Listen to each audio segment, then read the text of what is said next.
సంబంధించినటువంటి రూల్స్ మాట్లాడుతూ ఎక్కడికక్కడికి అరెస్టులు చేసేటువంటి మొత్తం తెలంగాణలో ఉన్నటువంటి ఆర్టీ ఏదైతే ఉన్నదో ఈ రోడ్డు ట్రాన్స్పోర్ట్ అథారిటీ ఉన్నదో ఇది ఉన్నదా లేదా ఈ రాష్ట్రంలో నేను అడుగుతా ఉన్నాను.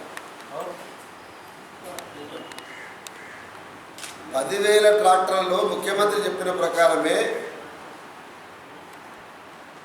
నిబంధనలకు వ్యతిరేకంగా అంటే ఏదైతే ట్రాక్టర్లలో మనుషులు తరలించకూడదు దానికి వ్యతిరేకంగా మరి తీసుకొని వచ్చినందుకు ఇవాళ ఎవరి మీద కేసులు పెట్టాలి?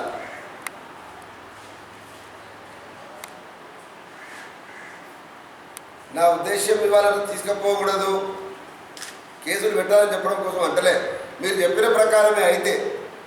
కానీ ఏ సభలు పెట్టినా సరే ప్రజలు తాము కోరుకున్న రాజకీయ పార్టీకో లేకపోతే జాతరకో పుణ్యకారానికో పోయినప్పుడు ఎంతవరకు నియంత్రించినా కూడా వాళ్ళు ఇబ్బంది పెట్టకుండా చూడాలి. మీరు సభలు పెట్టుకున్నారు, తీసుకొని పోయారు, సంతోషమే. కానీ మిగతా రాజకీయ పార్టీలు ఎందుకు తెలంగాణలో మీటింగ్లు పెట్టుకోవడానికి మీరు సహకరించకుండా అన్ని విధాల ఆంక్షలు పెడుతున్నారు? విద్యార్థుల సభలు ఉస్మానియాలో పెడితే ఒక్క ప్రైవేట్ కళాశాల నుంచి ఒక బస్సు రానియలే. మీరు బాజాప్తా ఆర్టీఐ అధికారులు మీరు బస్సులు పెట్టేది మీరే బాధ్యత అని చెప్పి భయపెట్టించు. కానీ ఇవన్నీ రూల్స్ ఇవాళ ఎక్కడికి వెళ్ళని నేను అడుగుతాను.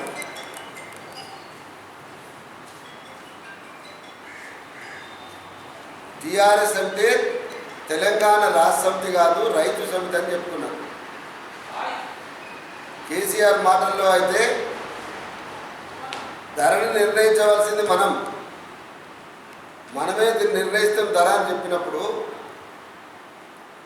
ఇవాళ ఖమ్మంలో జరిగినటువంటి తిరుగుబాటు కానీ ఇవాళ రాష్ట్ర వ్యాప్తంగా వరంగల్ జిల్లా ఎనుమాములో కానీ కామారెడ్డిలో కానీ ప్రముఖమైన వాణిజ్య పంటలు పండేటువంటి ప్రతి ప్రాంతంలో కూడా జరుగుతున్నటువంటి ఆందోళన అంతా కూడా తమ ధరల కోసమే కదా పోరాడుతున్నది. మీరు మాట్లాడిన ప్రకారము ఒక మండల కేంద్రంలో ఒక జిల్లా కేంద్రంలో రేపు రాష్ట్ర వ్యాప్తంగా ఒక రైతు సహకార కమిటీని ఒకదాన్ని ఏర్పాటు చేస్తాము. దానికి సంబంధించి 500 కోట్ల రూపాయల నిధిని ఏర్పాటు చేస్తాము. ముఖ్యమంత్రి కంటే పవర్ఫుల్ అంటున్నారు కదా, ఎప్పుడు ఏర్పాటు చేస్తారో చెప్పండి. మీరు ఏర్పాటు చేసినాడు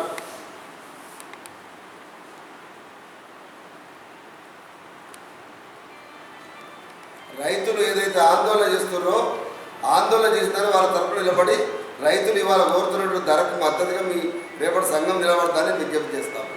అడుగుతున్నా నేను ఇవాళ ఎందుకంటున్నంటే ఇవాళ మీరు మాట్లాడిన ప్రతి మాట రైతుల కోసమే మేము చేస్తున్నామన్నారు కదా. మీరు పెట్టినటువంటి మీటింగ్ ఏదైతుందో వరంగల్లో పెట్టారు కదా, వరంగల్ నుంచి వరంగల్ మార్కెట్కు దగ్గరలో ఎనుబాముల మార్కెట్ ఉంటుందని ఎనుబాముల మార్కెట్ అంటారు. కేసీఆర్ చేతనైతే ఎనుబాములలో ఏదైతే రోడ్డు మీదకి ఎక్కిన రైతు గుండెలు బాదుకొని గిట్టుబాటు ధర రావడం లేదని అనేక సార్లు వేరుశనగ పంటను తరగబెట్టుకున్నారు. వాళ్ళు ఒడ్లు తరగబెట్టినారు. ఇవాళ మిరప పంట కూడా తరగబెడతా ఉన్నారు. టమాటానైతే 100 సార్లు వరంగల్ రోడ్ల మీద పోయింది కదా. అక్కడి పోయి చెప్పండి కేసీఆర్ గారు, నేను అడుగుతా ఉన్నా.